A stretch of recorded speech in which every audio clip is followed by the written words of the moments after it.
I mentioned in the About Me that I am something of a Doctor Who fan. That might be an understatement. The fact is, I am a fan of the classic series and of the new series, not of the audios, so it goes. I am American, you might have noticed. There are key indicators such as the fact that I lack an English accent and have a Californian one. There you go. As such, I did not encounter Doctor Who at all in my childhood. I might have if my parents were interested in the show. They weren't. I actually didn't encounter the show until 2006, and I didn't become a fan until 2007 when I had 2 weeks available to myself in which I basically mainlined the show. The clincher was probably that I didn't just watch the show in every free moment to the point of taking time away from my ability to eat and sleep, but in my hour-long commute to and from work, I would listen to Murray Gold's scores, and as such, I credit Murray Gold with a large percentage of what made me a major fan of the show. Now, that means I've been into it for about 4 years. As a nerd girl, I have certain advantages over nerd boys.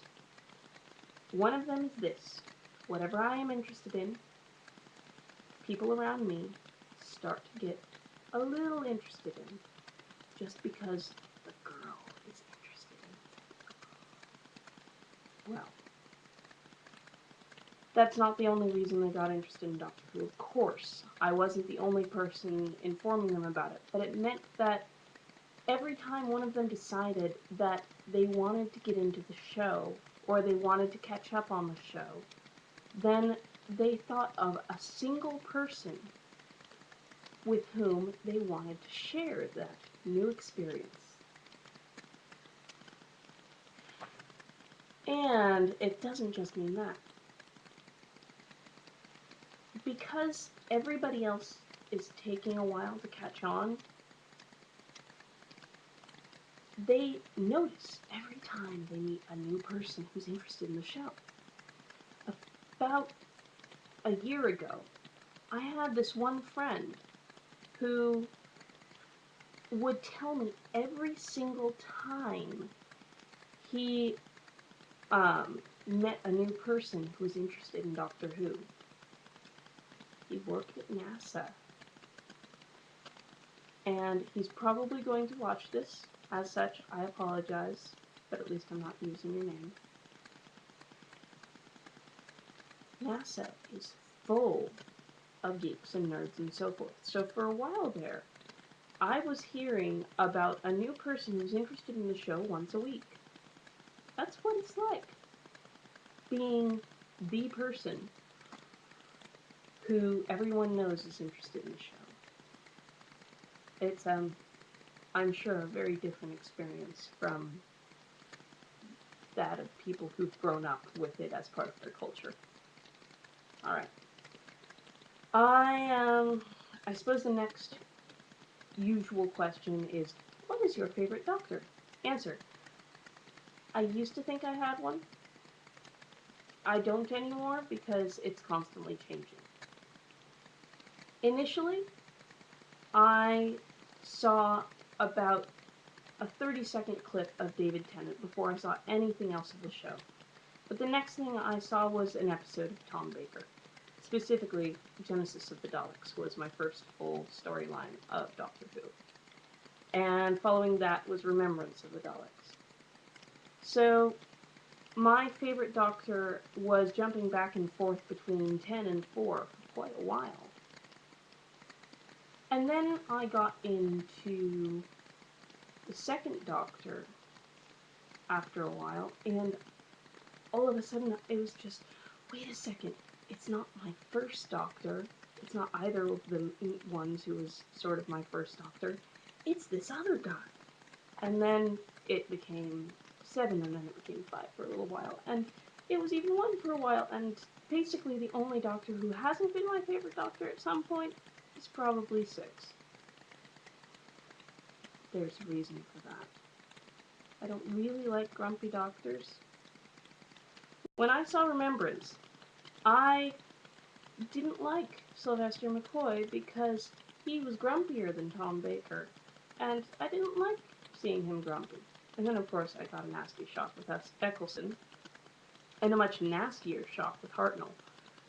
I didn't really like Hartnell until I saw, well, this one. Which made a big difference because, hey, he actually went and got engaged because he made somebody cocoa. It was perfect. And, yeah. After that, I sort of figured I'm going to like the Doctor in almost any way, shape, or form. I'm still kind of behind on 6, though, because I have trouble with his relationship with Perry. Sorry.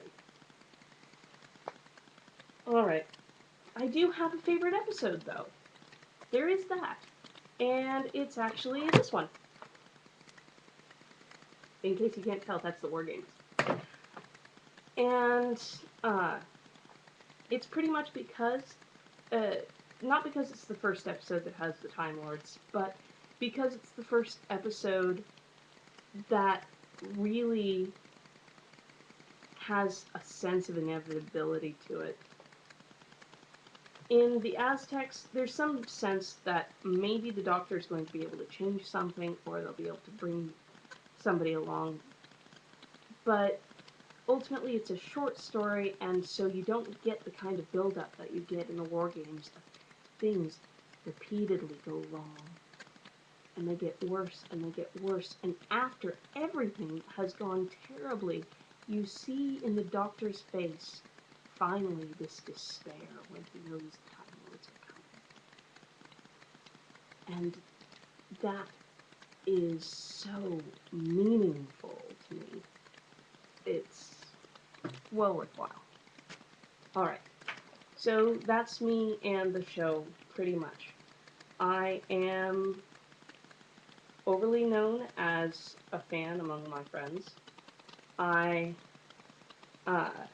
am a fan of both the classic series and the new series, to the point, by the way, that I am really quite good at trivia, and I would not mind going up against Tennant to find out if I could beat him in a trivia contest. Never gonna happen. And, yeah, I don't really have a favorite Doctor, I just have one that I don't like so much. Alright, there we go. If I think of anything else to say about the show, which might happen, I'll just have to post another video. Good to talk to you tonight. Bye-bye.